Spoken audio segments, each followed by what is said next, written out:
I gave 16 years to that company's Stratus Forge Technologies tucked away in Raleigh, North Carolina. My name's Elliot Brandt, and I'm 54 years old. I designed their entire server architecture, authored the core protocols, and patched breaches before they made the news. Some of them, they didn't even know existed. Then on a gray Monday morning in October of last year, I was called in unexpectedly. No warning, no clue. Just a security escort waiting outside my office. The reason: the CEO's niece had decided she wanted to get into cybersecurity. She was 24, a recent communications graduate whose claim to fame was growing her fashion TikTok to 200,000 followers. She didn't know the difference between RAM and storage, and once asked during onboarding if malware was a luxury brand. But she had the look. She smiled well in photos.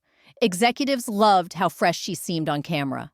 They handed her my desk, my workstation, my entire client portfolio, even my reserved parking spot. I didn't argue. I didn't raise my voice. I just left. And what I did next? Well, that's probably why you're still reading. They didn't even look me in the eye when they stripped everything I'd built and handed it to someone who once confused our server tower with a modem. That's not me being dramatic. It happened during her second hour shadowing me. But that's how it began. Here's the twist: I wasn't just fired. I was erased, like some dangerous variable they could no longer control. Not because I made a mistake, but because I was too damn good to be molded. I had built a fortress, and they wanted to replace it with a smiling face and a marketable last name. The meeting came as a vague calendar invite: team optimization strategy. I showed up 10 minutes early, as I always did. The room was already staged: an HR rep with folded hands, a legal advisor pretending to review his tablet, and the CEO seated at the head of the table with his phone face down. No slides, no coffee, no conversation. Just a severance packet with my name misspelled across the front. "We're pivoting toward a more dynamic talent model," the CEO said flatly. I'd seen others fall to this line of thinking, just never thought I'd be next. She shadowed me for 3 uncomfortable days, kept calling our zero-trust framework overly paranoid, asked if Linux was a type of software license, and triggered 2 security lockdowns because she forgot her badge twice. Still, I walked her through the basics, gave her diagrams, even wrote detailed walkthroughs for the systems I built from scratch. Why? Because that's who I was. Dependable, professional, and maybe too damn respectful for my own good. On my last day, she looked at me with that influencer smile, teeth-perfect voice bubbly, and said, "It's wild how much you've done here. I hope I can be half as good." I said nothing, because it wouldn't have mattered. They didn't hire her to be good. They hired her to be visible, and as they escorted me out, I made a promise, one they wouldn't see coming. Because it wouldn't have mattered. They didn't hire her to be competent. They hired her to be seen. The security guard, a guy I joked with for over a decade, walked me out with a tight smile, like he didn't know whether to offer a handshake or condolences. I carried a single cardboard box. Inside, it was a framed photo of my original team, back when we were building something real, in the pen I'd used to sign my first contract in the summer of 2007. The parking lot felt colder than it should have. The wind sharper. Even the birds sounded distant. I didn't cry. I didn't punch the steering wheel. I sat in my car for 12 minutes, engine off, radio silent, just breathing. Then I drove. Not home, not yet. I took a turn I hadn't made in years. Like muscle memory, had a plan I didn't.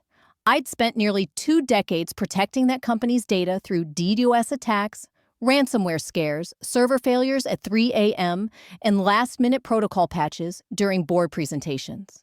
I once stopped a live exploit mid-sentence while the CFO was fielding investor questions. But none of it counted anymore. Not when someone younger, prettier, and more connected decided she wanted to break into tech.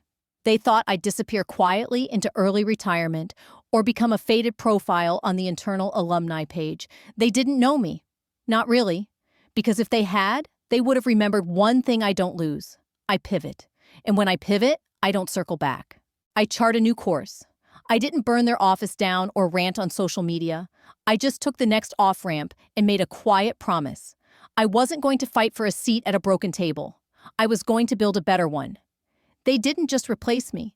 They gave her access to the very framework I'd architected our most sensitive infrastructure. I'd warned them before about how delicate certain subsystems were. One wrong move and entire channels could go offline. But there she was, smiling in a selfie beside our main firewall terminal, like it was a photo booth at a wedding. She posted it online with a caption about stepping into power, and not a single person in the comments realized the danger behind her. She wasn't malicious. She was miscast. A hire made for perception over performance. The kind you pick when you care more about headlines than headcount. A Gen Z cyber ambassador with a certificate from a 6-week course and an Instagram following. But they gave her everything. My title, my workload, even my root access. I was the one who had designed the engine that powered 70% of our encrypted cloud transfers. I knew the weak points, the stress paths, the one legacy port we never decommissioned because it required precise handling. I assumed they'd shut the system down after I left. Do a rebuild. Run audits. But no, they let her walk right in. No transition plan, no review. Just a Slack message announcing a fresh chapter and a new badge handed out like party favors. That night, I parked across from the building, sat there headlights off, watching her reflection through the glass. She moved through the office like a tourist in a museum of things she didn't understand. But I didn't hate her, because this wasn't her failure. It was theirs. And they were about to learn what happens when you give away the keys without knowing who built the locks. She moved across the office floor like a tourist wandering through a museum of systems she couldn't understand. Still, I didn't hate her. Hate is too heavy to carry. She wasn't the architect of what happened. She was just the most photogenic brick in a crumbling wall. The real insult wasn't her grin, it was the silence. No exit interview, no thanks for nearly 2 decades of service, no handshake. Just a quiet system admin, probably a kid I helped train erasing my credentials in the background, while she snapped selfies in the server room like it was a tech-themed photo op. That's when I knew this wasn't personal vengeance. It was negligence dressed as innovation. But I didn't want revenge. I wanted purpose. And I found it right across the Neuse River in a place they used to mock. A company called Redhaven Analytics. Smaller, hungrier, less polished, but built on the kind of grit that couldn't be faked. Redhaven didn't hire smiles. They hired solutions. They listened. I didn't even show them a resume. I just brought in what I had built, what they laughed at, and showed them how to build something even stronger, faster, and smarter. The kind of thing that would make people forget my old company ever led the market. And I did it all quietly. No lawsuits, no headlines, just focus. They gave her the keys to my engine. But I kept the blueprint, and now I was ready to build something they couldn't touch. If you want to hear more stories like mine, real, raw, and inspiring, hit that subscribe button and join our community. Trust me, you won't want to miss what's coming next. When I walked into Redhaven, I didn't come in with accolades. I came in with scar tissue. And instead of asking for titles or LinkedIn references, their lead engineer asked me one question. Where did it hurt the most? Then she handed me a whiteboard and a team. That was the moment I remembered intelligence doesn't shout. It listens. It recalibrates. And then it builds. Redhaven wasn't flashy. No glass offices or kombucha on tap. No neon signs preaching disruption above ping pong tables. It was clean, precise, focused. Their CTO, Karen Tan, had spent 15 years in classified defense tech, silent war rooms, not boardrooms. She wasn't loud. She was surgical. When I explained what I used to manage, she didn't nod politely or throw buzzwords back at me. She sketched out the core structure in her notebook as I spoke, correcting bottlenecks in real time. I didn't need a title anymore. I needed a mission. They handed me one. The system they had was a Frankenstein of third-party tools duct-taped together, barely functioning, prone to collapse under real-world strain. But the bones were there. The potential was raw, uncut, and full of promise. I dove in. I rebuilt Redhaven's core from scratch modular nodes, adaptive threat modeling, and a preemptive alert logic that diagnosed problems 5 minutes before failure occurred. It wasn't glamorous, but it was brilliant. No one outside that war room knew I had joined them. No press releases, no profile pictures, no noise. But every week, our system chipped away at the edge my former company once held. Faster response times, cleaner architecture, smarter threat containment. Clients didn't notice the shift until they started asking why Redhaven's service never lagged, never failed. And my old firm, they hadn't even realized we were winning. Because real victory doesn't announce itself. It arrives in silence. And by the time you hear it, you're already too late. That's how it should be. You don't announce a power shift. You let them feel it. Redhaven wasn't louder. We were sharper. We didn't try to outmarket my old company.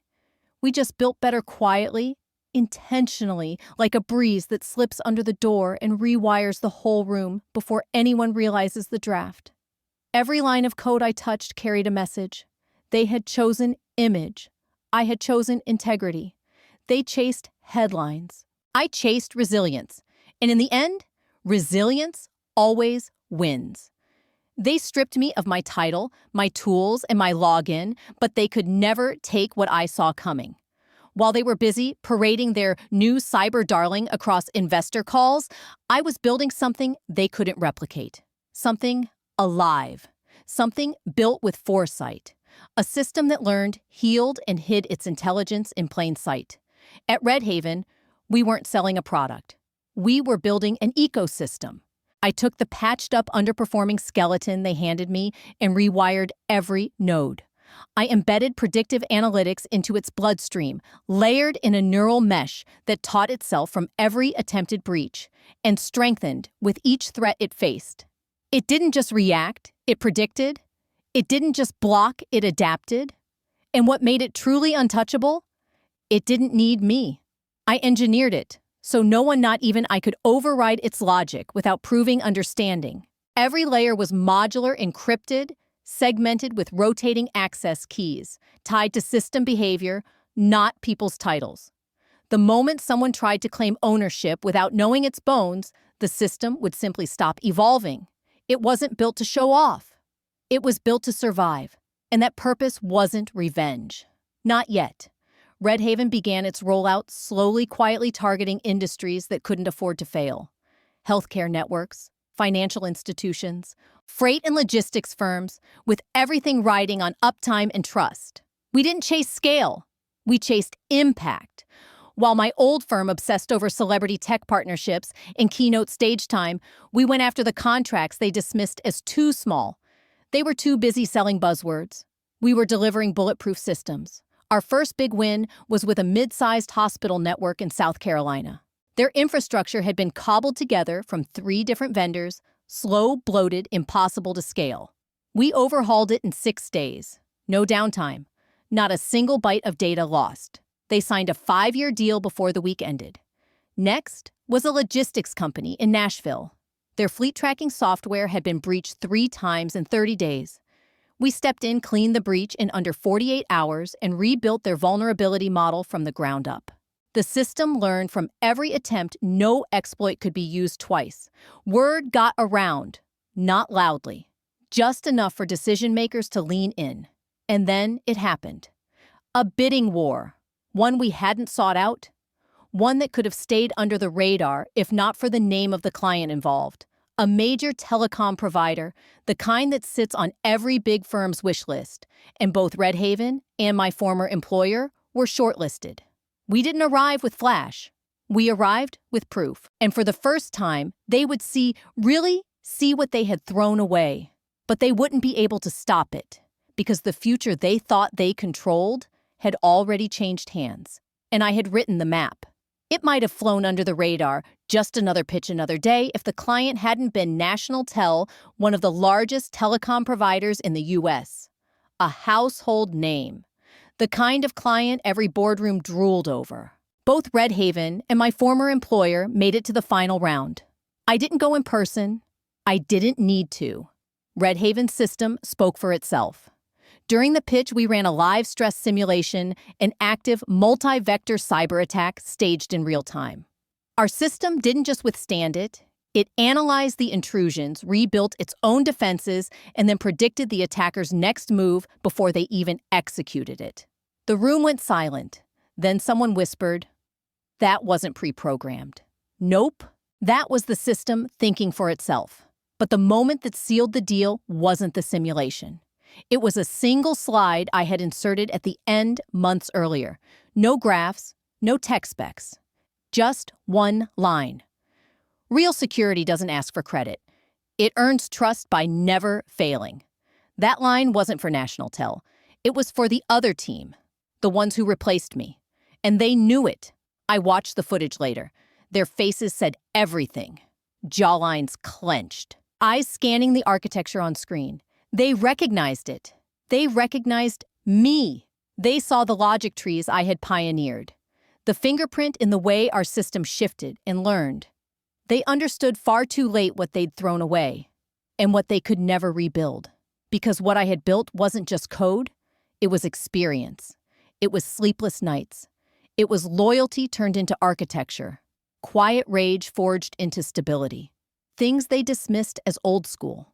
And now it was outperforming them. They came in polished, tailored suits, gleaming shoes, PowerPoint decks filled with branding buzzwords and trend-chasing jargon. All built ironically on blueprints they stole from the very person they discarded. They didn't realize the pitch room had already been rewired to expose their gaps, not just our strengths. This wasn't a presentation. It was a quiet execution. Clinical, precise, and absolutely final. The contract on the table was worth $970 million over 7 years. It covered telecom infrastructure, full-spectrum cybersecurity integration, nationwide expansion, and ironclad SLA guarantees. Whichever firm landed it would leap into a new tier of power and influence. Both sides had come prepared. My old company showed up bloated with reputation, touting vague visions of innovation. Their presentation was all storytelling and hype. But when pressed, they stumbled over system specs. They dodged technical questions with vague analogies. They even mentioned the CEO's niece as a new generation of talent. That didn't help. It made them look unserious. Red Haven. We didn't talk about what we might do. We showed what we'd already done. Our system didn't come with promises. It came with proof. The moment we began our demo, the shift in the room was immediate. We launched a cyber strike designed to mimic real-world coordinated threats. Then, we sat back. The room watched as our AI engine adapted in real time, rerouting sensitive traffic, isolating intrusions, neutralizing malware, and auto-writing protocols faster than the attack could mutate. No one flinched, because we had seen it all before. But my former employer hadn't. And they weren't just losing a contract. They were watching their past success unravel line by line, frame by frame, at the hands of the man they thought they could erase. But the client hadn't seen anything like it. And neither had the execs from my old company. Their faces gave them away. They tried to pivot, claim their system was more human-centered, which we all knew was code for slow approvals, manual overrides, and fragile workflows that couldn't handle real-time threats.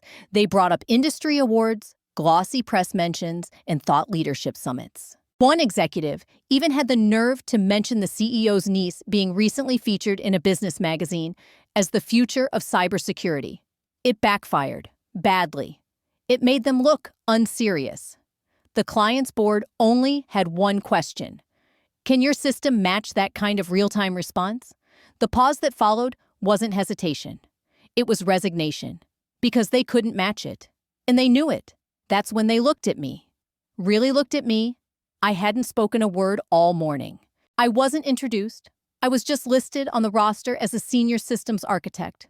But when the CTO of National Tel turned to our side of the table and asked who had designed the system's core intelligence, my team didn't even speak.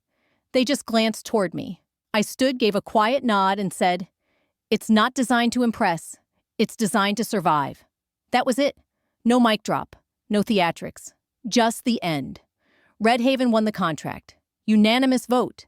My old employer didn't just lose a bid. They lost credibility. They lost forward motion. And most painful of all, they lost the illusion that they were still leading the field. That illusion shattered the moment they saw what I built and realized it came from the same mind they'd tossed aside without a second thought. They didn't lose to Red Haven. They lost to the man they replaced with a smile and a PR stunt. The first message came less than 48 hours after the contract announcement hit the news. It was framed as a casual checking-in note, but the tone reeked of desperation wearing cologne. The second email came at 2:11 a.m. No subject line. Just, "We need to talk." By the fourth message, they had dropped the pretense altogether. No more meetings. They were offering packages, titles, equity, forgiveness. But you can't buy back dignity. You can't reverse betrayal with bonuses. And I wasn't interested in returning to a room that had once voted me invisible. I didn't gloat. I didn't post anything about the deal. I let the silence speak, loud enough for them to hear their own regret echoing back. The VP of Operations reached out first. Attached was a PDF titled Strategic Executive Opportunity, 7-figure compensation, remote flexibility, full creative autonomy. The subject line, second chapter. I didn't reply. Then came the former CTO, the same man who once claimed credit for my entire server stabilization protocol. His email was short. "You were always the best. Let's rebuild." It ended with his personal number and a note that read, "P.S. She's leaving in the fall." I could guess who she was. The niece. The face they gambled on. Still, I didn't respond. Eventually, even the CEO herself reached out. No assistant, no branding. Just a raw, quiet message. She admitted she'd made a mistake, said she had underestimated the cost of losing institutional memory, said the door was open if I wanted it. But by then, I had already walked through a better one. And this time, I was holding the keys. I didn't want it. There's something sacred in walking away with your spine straight, your dignity intact, and your inbox full of the apologies you were never brave enough to ask for face-to-face. I never wrote back. But I did update my LinkedIn profile. I removed every mention of my time at my old company. I changed my current title to Principal Systems Architect at Red Haven Analytics and made my profile private, no public endorsements, no status updates, just a quiet presence. That silence spoke louder than any rejection letter ever could. It said, "You had me. You lost me. And now, you don't even deserve access to what I've become." Watching them scramble to fix the chaos I left behind wasn't satisfying because I took pleasure in their pain. It was satisfying because they finally saw the value of what they'd thrown away. Their empire. It was never built on titles or PR campaigns. It was built on the backs of people like me. And when they chose style over substance, when they sacrificed skill for image, they forgot one thing: real power isn't loud. It's invisible until it becomes undeniable. The last time I saw their office building, it looked exactly the same. Clean glass windows reflecting the morning sun. Buzzcard doors clicking open and shut. Even the same tired lobby plant I used to water after long nights of debugging code no one else understood. But something had changed. The shine was still there, but the soul was gone. And I didn't miss it. I didn't walk by out of nostalgia. I was headed to a conference across the street where I was the keynote speaker. Funny how things change. A few years ago, I couldn't get approval for a $5,000 zero downtime server upgrade without a 6-person committee meeting. Now I consult for 450 companies on resilience frameworks worth 10 times that every month. People say, revenge is sweet. But this didn't feel like revenge. It felt like gravity doing its job. They were the ones who chose flash over function. They demoted experience for aesthetics. And when the crash came, it wasn't because I sabotaged them. It was because they hollowed themselves out the moment they let nepotism dictate their decisions instead of competence. I never once looked back, wishing I had stayed or that they had kept me. The truth, I outgrew them long before they let me go. They just gave me an excuse to stop watering dead roots. So Elliot Brandt, the so-called scrappy underdog, had become the new benchmark. We didn't outspend them. We outbuilt them.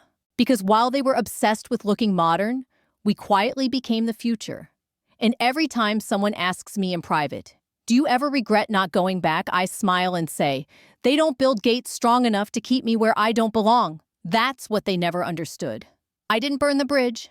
I just never needed to cross it again. Their downfall wasn't a bomb I planted.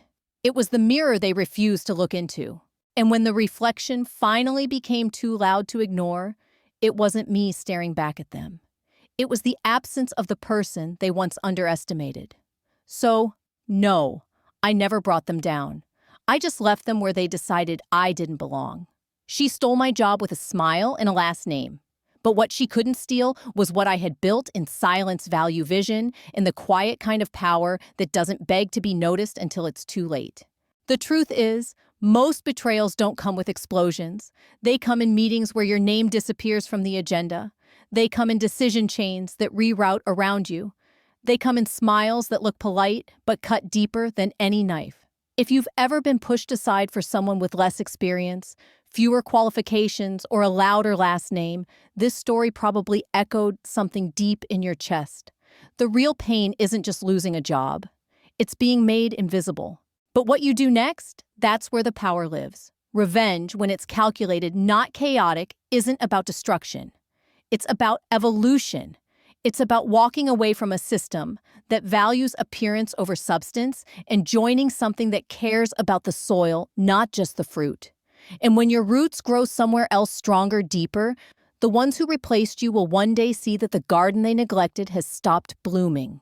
This story is a reminder that you don't have to scream to make a statement. You don't need to burn a building down to prove they made a mistake. You just need to succeed where they can see it and where they can no longer reach you. Sometimes silence is the sharpest weapon. In today's world, especially in America's competitive, often superficial workplaces, this truth is more relevant than ever. Titles can be gifted, but respect is earned.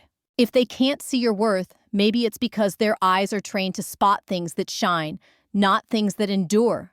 So stop trying to prove yourself to people who profit from your invisibility. Instead, redirect your value to places that nurture your growth. Sometimes forgiveness is self-liberation, but sometimes letting them watch your quiet rise is the most poetic form of justice. So how do you get started today? Find your value. Write down 5 things you do better than most people in your job. Reconnect with purpose. Ask yourself, what kind of problems do you actually love solving? Research your competition. Find one company that's doing what your current job refuses to consider. Go quiet. Update your LinkedIn strategically. Invest in one skill this week, something your old boss overlooked, but the market rewards generously. Have you ever been replaced by someone who didn't earn it? Comment below. Share this story with someone who needs the reminder. And subscribe for more stories that cut deeper than the headlines. Because in the end, true power isn't loud. It's undeniable. If you've ever felt invisible at work, overlooked, or pushed aside for reasons that had nothing to do with your skills or dedication, then you understand my story. I've been there. I gave years of my life to a company that didn't value me the way they should have. But what I want you to know is this: your worth isn't defined by others' recognition. It's defined by what you bring to the table every day, even when no one's watching. So if my story resonates with you, please leave a comment below. Tell me your experience. Share your frustrations, your victories, your plans. We need to build a community that supports and uplifts each other, because none of us should face these challenges alone. And here's a bit of advice from my journey: never let rejection or injustice keep you stuck.